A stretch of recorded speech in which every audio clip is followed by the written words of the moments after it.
Good to see all of you this morning. We're in Hosea chapter 8. Hosea chapter 8. We've been studying the minor prophets, and we're moving through the book of Hosea at this time. And more I read the book of Hosea, it's an interesting book in a lot of different ways. Hosea's circumstance is interesting with his wife Gomer and the issues relating to that, and how they become a picture of the broken covenant between God and Israel.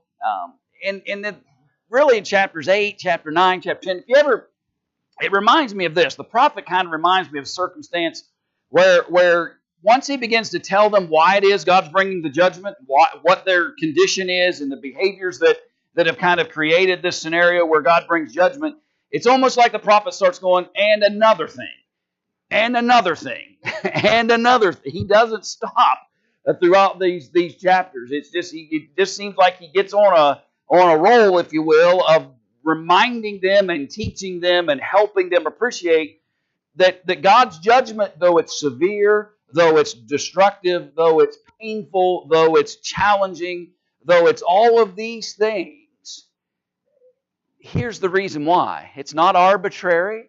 It's not because God just decided to bring judgment against them. It's because of the choices and behaviors and the sinful practices that they had engaged in. And so that's kind of where we're at as we're studying the book, and we're trying to appreciate more. I'll acknowledge to you before we even get started this morning, I imagine we're going to move somewhat swiftly through chapters 8, 9, and 10 because the sentiment doesn't change. He just keeps adding a layer and a layer and a layer of the reasons behind the judgment. In fact, on Wednesday night, we were down into about verse 8 or so before we had to stop here in chapter 8. And so here's this imagery. Israel is being swallowed up. They're going to be just like the Gentiles as relationship to God. Remember, God had blessed them, led them, guided them, fed them, cared for them. And what did he ask in return? By the way, that nothing in a literal sense, but all he asked is they follow his commands, stay in covenant relationship with him. Honor the bond that they were in, and God would just continue to bless them and care for them. But for whatever reasons, and though those reasons at times are outlined, sometimes I'm befuddled trying to understand in my own mind, why would anybody turn away from the blessings and benefits that God's offering to them and chase after other things when all the evidence for them is obvious that God had been caring for them? But they're going up to Assyria, he said, like a wild donkey now, alone by himself. Ephraim, and by the way, Ephraim is just one part of Israel, but it becomes kind of the imagery. If you recall earlier in the prophecy, he talks about how Ephraim's kind of the influence among those 10 tribes, and Ephraim continues to create greater challenges for them, and this influence that they have over them creates difficulties.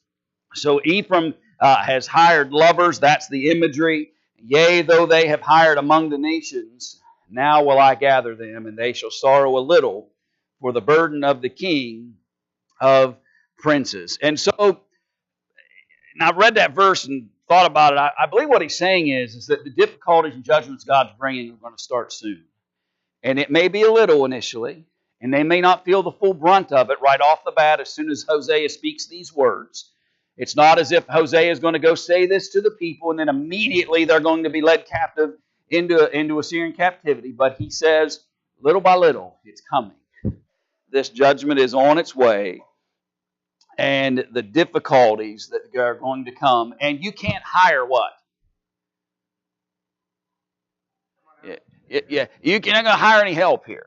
That you're not going to be able to reach out to anybody. You can't reach out to Egypt. You're not going to be able to reach out to the Assyrians and hope there's no answer that can counter the judgment that God is going to bring, because Ephraim hath made many altars to sin. Altars shall be unto him to sin. Base principle. Go ahead. I'm sorry, Tom. Go ahead. Yeah. Yeah, and that was kind of their mindset. And of course, they had adopted that from the nations round about them. Appreciate this as well. There's a principle with God, and it's simply this. God isn't going to force anybody to obey him. Throughout the Old Testament, within the New Testament, it doesn't matter what period of time you want to talk about. God will not force anyone to follow his desires. He will not force anyone to go against their own choosing. they're going to have to decide to follow him. But to the contrary of that, or on the opposite side of that conversation, notice what he said. You choose sin, then God's going to what? Let you reap the consequences of that. He's not going to say, okay, you can live any way you want, and I'm still going to bless you. Do what you want. I don't care. I'm still going to help and aid and allow for you to have this survival. He says, if you choose sin, you want to make a lot of altars, if you want to find yourself worshiping lots and lots of gods rather than Jehovah God, so be it. But don't come back to Jehovah when the consequences of those decisions come. I think sometimes that we get in our mindset that somehow we ought to be permitted to live, do, act, think, behave any way we want. And God should still be merciful and graceful and loving and caring. And though He is all of those things by His nature, we can't expect God to honor sinful behavior. We can't. The very nature and core of who God is won't allow Him to even be connected to sin in some senses. And so we need to appreciate the same warning that He's giving them. You make your decisions. You want to multiply sin on top of sin on top of sin and just keep building altars to every god you can think of, go right ahead. You can do that. But don't expect God to continue to bless you and care for you and benefit you while you're chasing all these other things and making these allegiances with other nations rather than with the Jehovah God who's aided you all along. I have written to him the great things, verse 12, of my law, but they were counted as what? Yeah. You always have to make a qualifier sometimes. Are there hard things in Scripture to understand? Yeah, okay. We'll acknowledge that, right? There are times when you're studying the Scriptures that you run into a piece of it that you maybe have to understand historical context in order to kind of help us appreciate what's actually being said. There are times that we have to look at why God is addressing a certain group of people or a certain circumstance. There are moments where the Scriptures are not always easy to understand. But are there things in Scripture that are pretty simplified and not necessarily all that complicated to comprehend and embrace? And the answer to that, I believe, is yes as well. That there's lots of Scripture that's very plain. In fact, I'll talk a little bit about that in the sermon this morning. But there are lots of things within Scripture that are very plain, simple, very, very easily described and put before us that we can grasp and understand what the will of God is. Here's the point I'm driving at. God said, I did great things. I brought you a great law. I explained it. I shared it with you. I gave you prophets and priests and leadership, so long as that leadership stayed in line with God, to help you understand and build a relationship with the Father, to appreciate the law that was given. But every time I tried to do that, you just kept pushing it away. Saying, well, that's just too strange. It's too odd. I just don't. And that was an act of will. It wasn't an act of ability to understand. It wasn't an act of, well, God didn't give them enough to understand it. It was an act of will where they pushed it away and treated it like it was strange, though it was not. And now I'm careful with it, but that's kind of an easy way out when you think about it, isn't it? Especially if I don't like what God said, if I don't like what His law was instructing me to do, if I don't appreciate or like what it is He's commanding me to do, then there's all kinds of paths I could take, but one of them might be to just simply, well, that's just strange. That just seems strange to me. Friends, there are going to be things when you apply human wisdom and you try to take human wisdom and put it into analyzing what God has said, then there are lots of things God says that are strange to human wisdom that don't match up to what human wisdom would apply in that same circumstance. And we could illustrate that time and time again within Scripture where human wisdom would said, do the exact opposite of what God's saying to do. And so there are going to be times where the temptation is to look at God's instructions and laws and say, well, that's just strange. That doesn't compute, doesn't fit what my human logic and reasoning thinks ought. And they were doing that, and every time they were trusting in their own thoughts, their own wisdom, their own knowledge, And it was a conflict between them and God.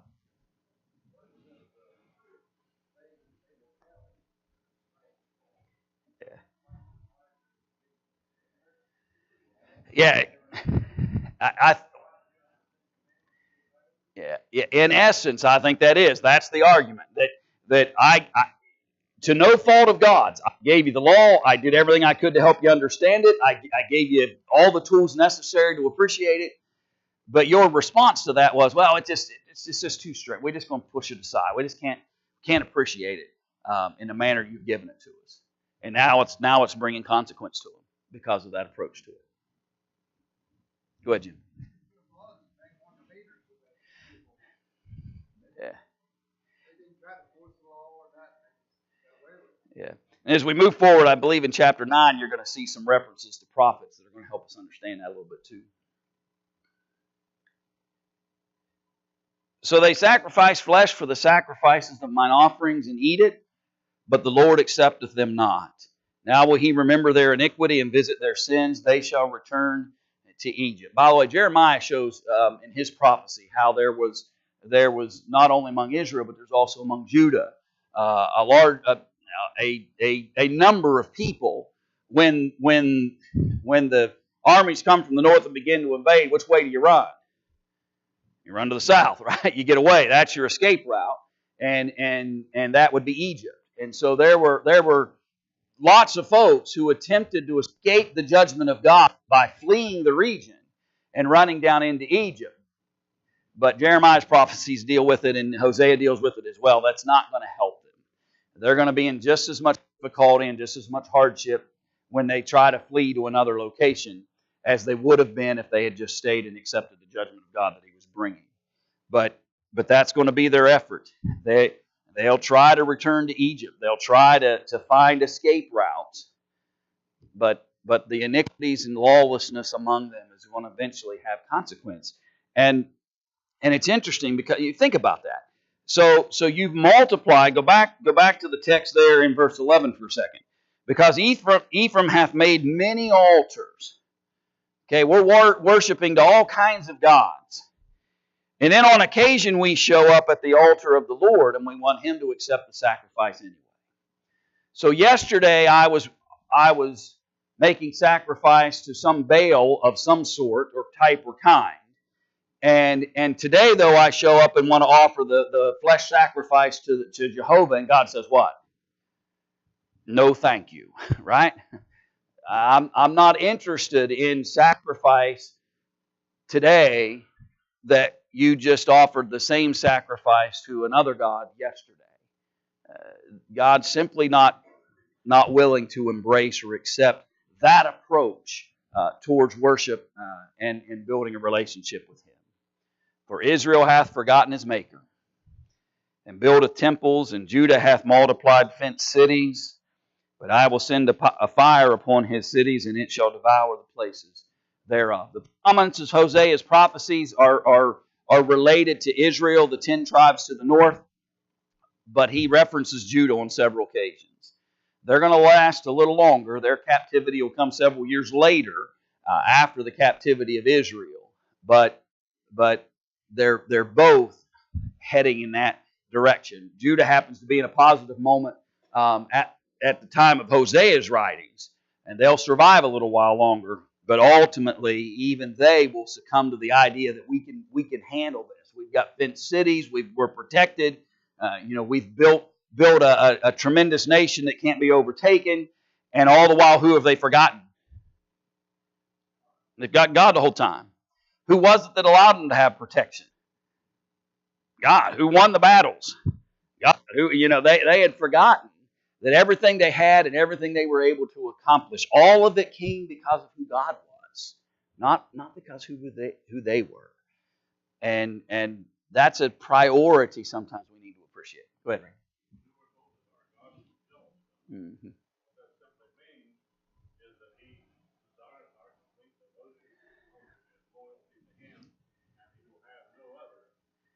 Yeah, yeah. It's an aspect, Randy, I think that we, regardless of what law you're looking at, whether you're talking about the laws of the patriarchs, you're talking about the Mosaic law, or you're talking about the Christian age under Jesus, that base principle is always held true. That the very character of God is make your choice, but recognize there's reward and consequence based on that choice. But Revelator talks about lukewarmness, neither hot nor cold towards God. God doesn't. That's not what He's looking for. He wants either be with me or against me, but don't try to play both sides. And they have been doing that for a long time. And He's finally saying, I can't accept that any longer, and wants them back into covenant relationship. And it's taking a drastic measure in order to accomplish that and to sustain the nation. Really, and why does He want to? And to give you a more of a macro or a larger look at the picture, why is He even trying to sustain them anyway? Who has to still come from them? Jesus does, right? So the promises are still in effect. The promises made in the days of Abraham are still in effect. And so we've got a lot of centuries have come and gone, and there's still more time left until Jesus will arrive. So God is sustaining them, though He punishes them at times, though He allows them into captivity at times, though He warns, He corrects, He does all of those things.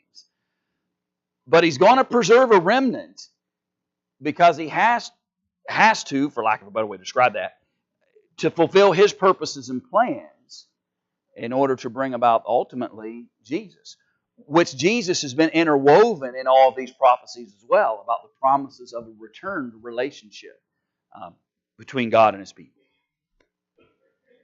Thoughts or questions about chapter 8? Go ahead, Jim. I'm sorry.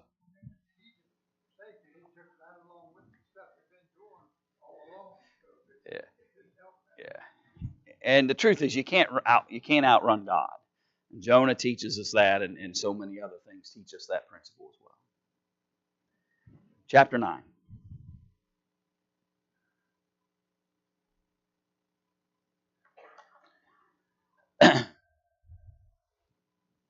And again, he uses very strong language in relationship to them. But he says, "Rejoice not, O Israel, for joy as other people, for thou hast gone a whoring from thy God, thou hast loved a reward upon every corn floor. The floor and the winepress shall not feed them, and the new wine shall fail in her. They shall not dwell in the Lord's land.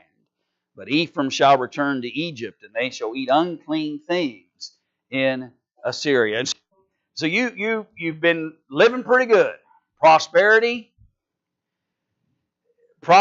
is one of the greatest dangers to manage in relationship to staying in covenant relationship with God.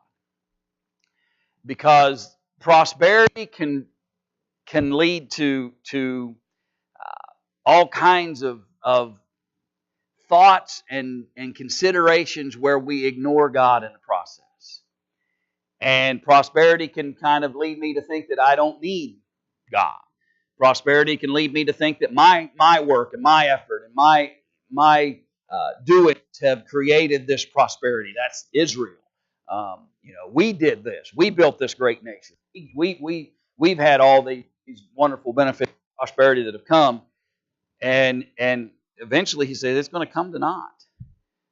You're all this greatness that you're experiencing now. You'll not always dwell in the Lord's land. Ephraim shall return to Egypt, and they shall eat unclean things in Assyria. Think for a minute. Just to give you a connection. Name some guys that went into Assyrian captivity, by the way. Not necessarily from Israel, but who would jump out at you? Guys that went into Assyrian captivity during the days of Nebuchadnezzar. All right, first one we think of should be Daniel, right? So consider that. Don't forget that's the time period we're leading to, the Assyrian captivity, though that'll happen later. But you've got, and if you recall the account of Daniel, what was his great concern when that Chaldean way were trying to educate those folks that they had brought out of Judah, and Daniel and Shadrach and Meshach and Abednego. What was Daniel's great concern concerning how they were feeding them? Yeah, it was against God's law and purposes. And if you remember the challenge, he said, just give us some base sustenance, and I'll prove to you that we can excel even above the others who are receiving all the great things from the king's table. Just think about that. Daniel did not want to defile himself by consuming the unclean things that the Assyrians were offering unto him. And that's what's going to happen to you. You're going to go off into captivity. You're going to be challenged to have to live under the environment they create for you. And remember, one of the ways that they controlled people in those days, when nations would come and overrun other nations, if they could enslave you, they could obviously destroy you. But one of the measures in an empire building mode for the Assyrians was, we're going to take you, but we're going to make you uncomfortable. We're going to take you out of where your comfort zone is, out of your land, and we're going to make you live over here in this other land. And you have to kind of figure it out. And it was a measure by which to keep those people under their thumb. You leave them in their comfort zone, and they can rebuild their strength and maybe become a serious threat to you again. So you just move them around. So you're going to get moved around, and you're going to be offered all kinds of unclean things, and you're not going to have a lot of choice in how you're going to handle those things. They'll not offer wine offerings to the Lord, neither shall they be pleasing unto him. Their sacrifices shall be unto them as the bread of mourners. All that eat thereof shall be polluted, for their bread for their souls shall not come into the house of the Lord. What will you do in the solemn day and in the day of the feast of the Lord? What are you going to do when you're completely cut off?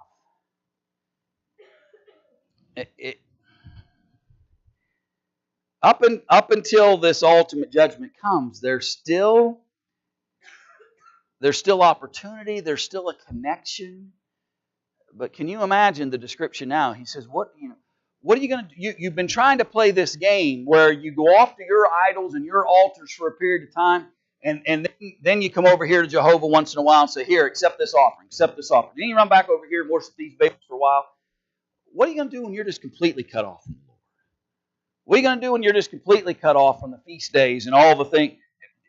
It's a different environment. For lo, they are gone because of destruction. Egypt shall gather them up. Memphis shall bury them. The pleasant places for their silver, nettles shall possess them. Thorns shall be in their tabernacles. Imagine trying to climb through a thorn bush as you walk through the doors. You imagine that's the imagery if you even attempt to try to have an assembly of some type. The obstacles and the difficulties and challenges that will come. The days of visitation are come. The days of recompense are come. Israel shall know it. The prophet is a fool. The spiritual man is mad. For the multitude of thine iniquity and the great hatred. The watchman of Ephraim was with my God. But the prophet is a snare of fowler in all his ways, and hatred in the house of his God. So let's think about that for a minute. Who would you say is the watchman of Ephraim?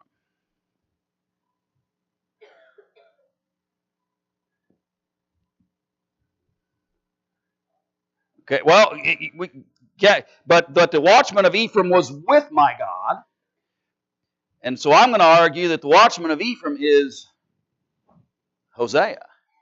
The watchman who's actually trying to encourage them, warn them, help them, aid them, that's Hosea.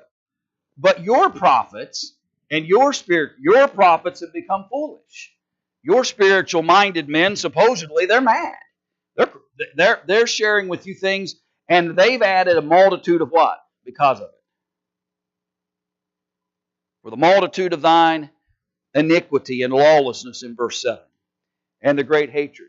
You go back to what Jim said earlier. The problem is not just the people at the bottom. The problem is leadership's not good. You've listened to the false prophets. You've listened to the false-minded spiritual men. They haven't helped you at all. You've heaped to yourself teachers having itching ears, right? That's the New Testament statement about that kind of mindset. You've trusted in men who have not guided you in the right way, who have not led you in the right ways. And then the watchman of Ephraim, Hosea, shows up. He's with God. But the prophet, he's a snare of a fowler in all his ways, and the hatred in the house of his God. There's this contrast between righteous men who are trying to lead the people and help guide them into the right paths, and those who are creating falsehoods and lies and treacheries, ignoring the instructions of God, and they have deeply, verse 9, corrupted themselves. As in the days of Gibeah, therefore he will remember their iniquity, he will visit their sins. Now, I toyed with how much I wanted to go back to this. I'll be careful because it's deplorable. If you go back and read Judges 19 and Judges chapter 20, and in Gibeah, and I'll give you the abridged version instead of reading all of it. But there was a Levite who had a concubine, and she runs off back home. And so he runs and to go and fetch her back, or use hillbilly talk, I guess, for a minute. But he'll go and wants her to return, and so he goes and he spends. The father-in-law is how he's the father is described in those chapters. He wants him to stay for a while, so he stays an extra day, and he stays an extra day, and he stays an extra day, and stays. And finally, he leaves and takes the concubine, and they head back. He lived on the Mount of Ephraim. And so they head back, and they left at night, and they get as far as Gibeah. And run into an older man there, and the older man says, "Don't stay here in the streets. Come into my house and stay with me." And so they go and they stay. And while they're there, a Sodom and Gomorrah moment happens where the men of the city come knocking, beating down the door of the older man, begging not for the daughter and the concubine. They're begging for him to send out this new fella in town that we know you've got here in your house. Send him out that we may know him, is the language that's used there. So the older gentleman says, "Not going to do that." And so, and don't try to judge it, just appreciate the history. He says, "I'm not going to give you him, but I'll give you my daughter and the concubine."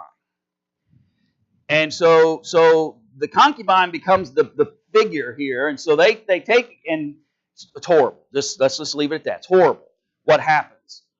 She, after a violent night, she's brought, scrapes her way back to the door, hands on the threshold, the text says, and she dies there. He takes her body, puts it on the donkey, they go back, and he divides her into 12 pieces and sends that out among the nation to let them know about what happened in Gibeah. And then, because of that, then Israel are called by God to come and bring judgment. And that's the Benjamites, by the way, where Gibeah is. And tremendous destruction comes to them because of what had happened in Gibeah. Okay. I didn't want to go through, just trying to help you get the picture. So now think about it. Get that imagery, as horrible as it is, in your mind just for half a second. They have deeply corrupted themselves as in the days of Gibeah. Therefore, he will remember their iniquity. He will visit their sins. It's going to come up again, I believe, in chapter 10. I look at this as a big picture, so sometimes I forget which chapters it might happen in. But he'll reference them again and say, "You didn't learn anything from Gibeah. Since the days of Gibeah, you've been getting worse, but you should have learned something. When you saw the judgment of God come down on Gibeah because of that sinful behavior that happened there, you should have learned something. But instead, you've deeply corrupted yourselves just like that.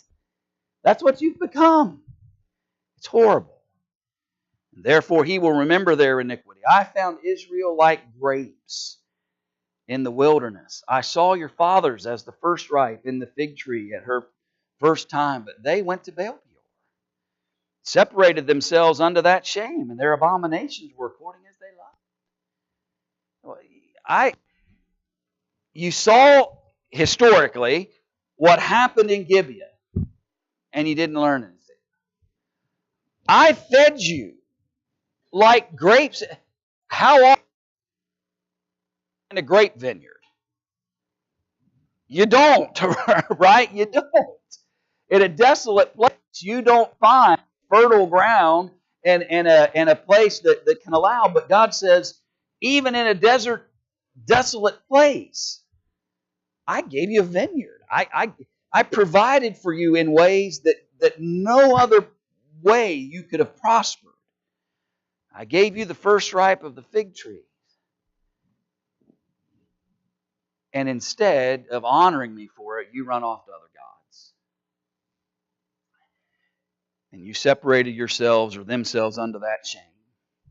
And their abominations were according as they, here's a great lesson by the way, according as they what? As they loved.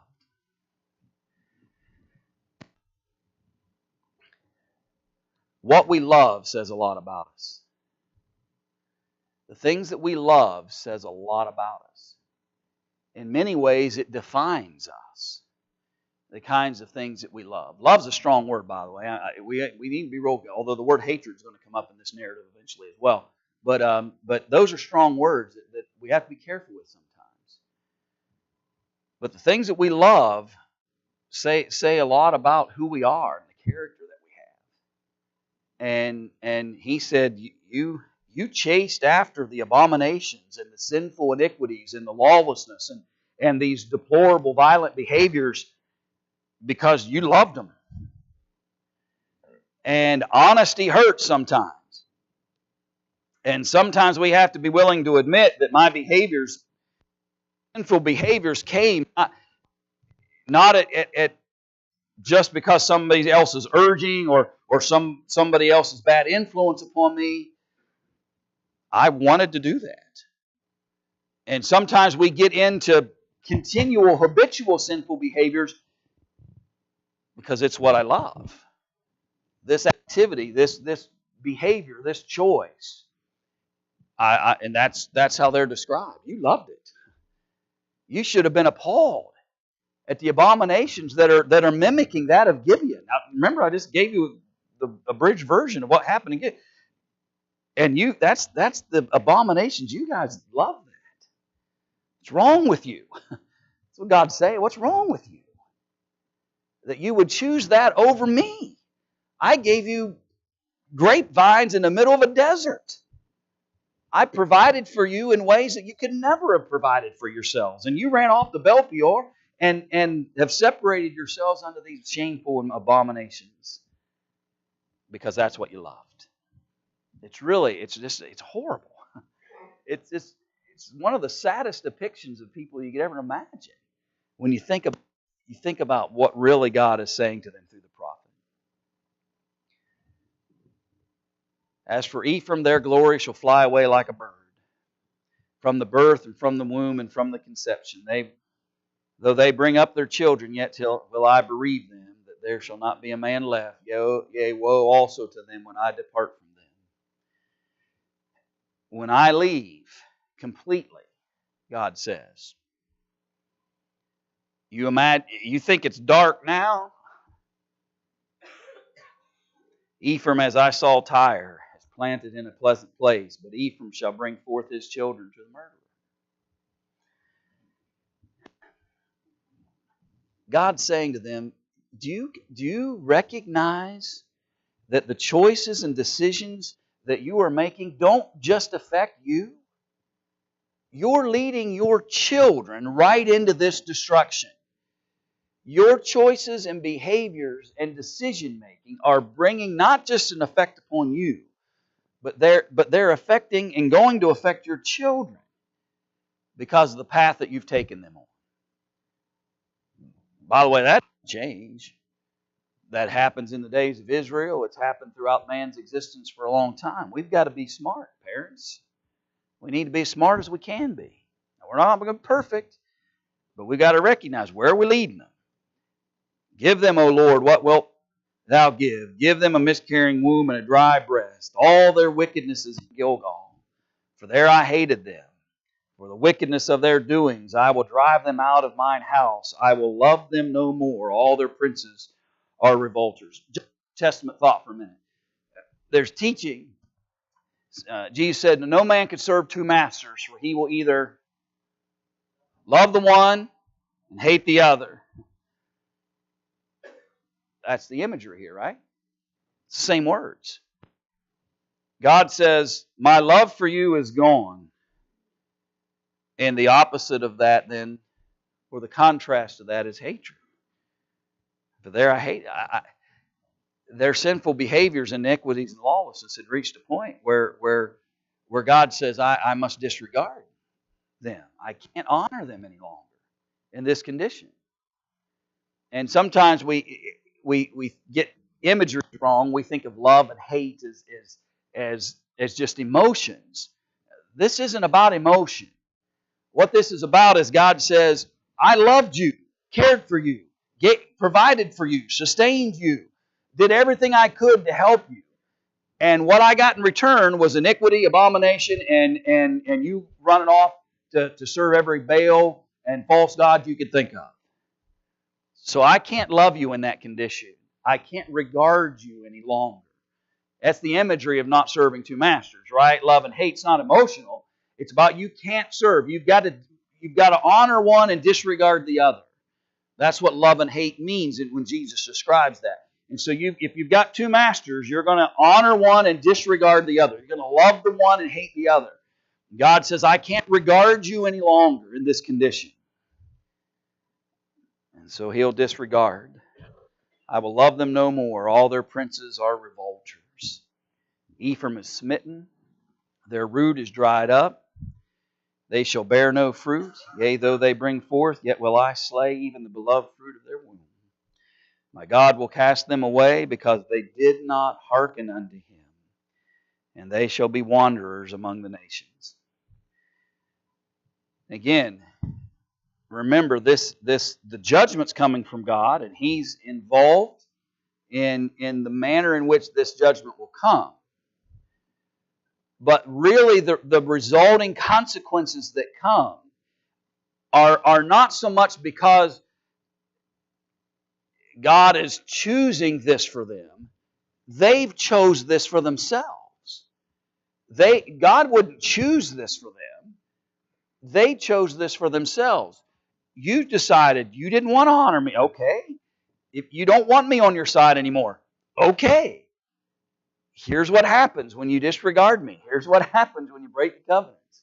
Here's what happens. Here are the consequences to that kind of decision making. The imagery that the prophet uses, it's interesting. And to think about the difficulties that they've brought upon themselves. All right. Lord willing, we'll come back, pick up in chapter 10. Again, I realize we're moving along. We should finish up, maybe able to. I'm not going to make that commitment. We'll get a good ways through the rest of Hosea, but we may take 2 more classes to get